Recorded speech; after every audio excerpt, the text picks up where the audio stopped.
कानी बहू। किशोरी लाल जी के बेटे राघव की शादी की बात जगह जगह चल रही थी, लेकिन किशोरी लाल जी को कोई लड़की पसंद ही नहीं आती थी।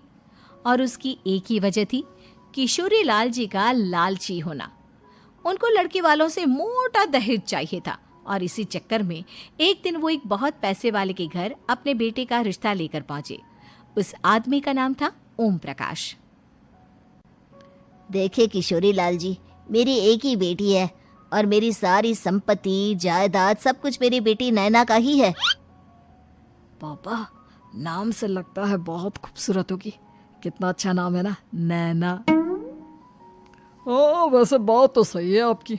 अब इतना पैसा है, जमीन जायदाद है, इकलौती बेटी, आप भी क्या करेंगे? सब कुछ उसे ही देंगे ना।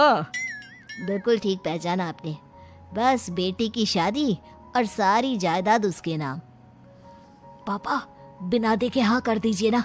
इतना अच्छा रिश्ता फिर कहाँ मिलेगा? माला माल हो जाएंगे हम। मैं अपनी बेटी को बुलाता हूँ। अरे नहीं नहीं नहीं नहीं, आपकी बेटी का नाम नैना है, सुनकर ही लगता है बहुत सुंदर होगी। रहने दीजिए अंकल, मैं तो आपकी बेटी के नाम से ही इतना खुश हो गया हूँ कि उसे बिना देखे शादी करने को तैयार हूँ। अब तो मैं उसका चेहरा सीधे शादी के बाद ही देखूंगा। और इस तरह राघव नैना का चेहरा नहीं देखता और उससे शादी कर लेता है। शादी के बाद अपनी सुहाग रात पर जब राघव नैना का घूंघट उठाकर देखता है तो नैना की आंखें बंद थी। कितनी खूबसूरत हो तुम नैना, जरा अपनी आंखें खोलकर मेरी तरफ देखो तो सही। नहीं, मुझे शर्म आती है।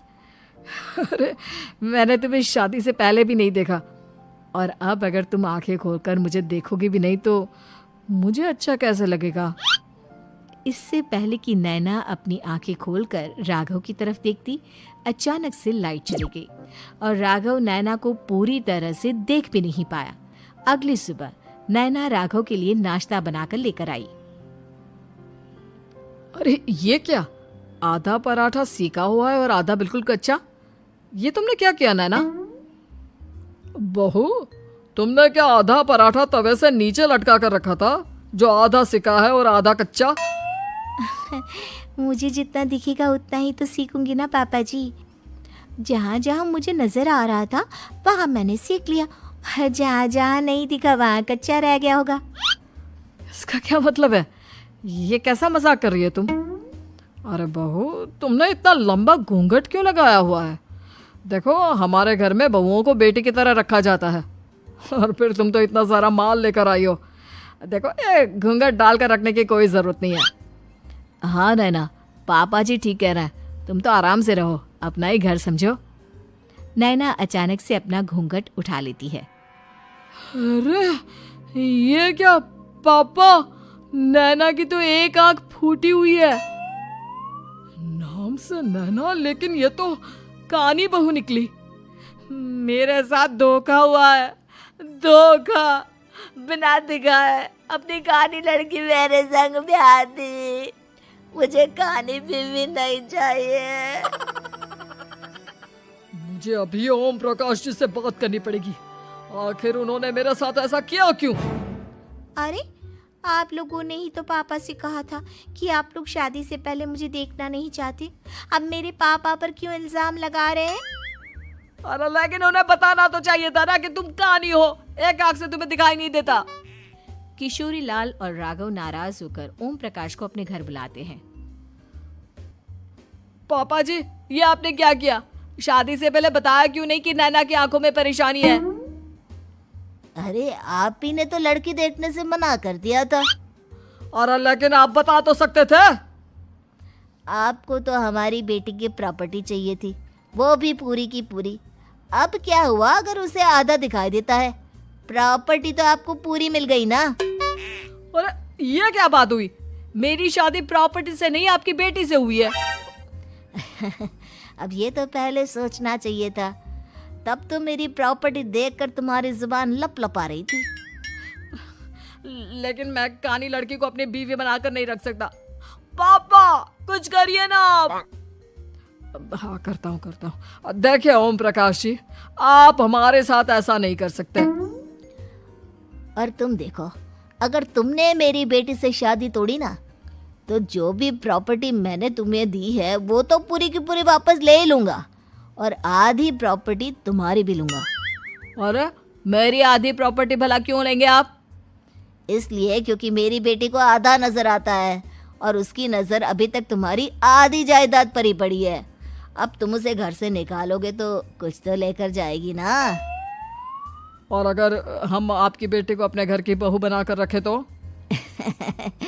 तो तुम्हारी पूरी प्रॉपर्टी तुम्हारी ही रहेगी, और जो मैंने तुम्हें दिया है ना, उसमें से बस मैं आधा लेकर जाऊंगा।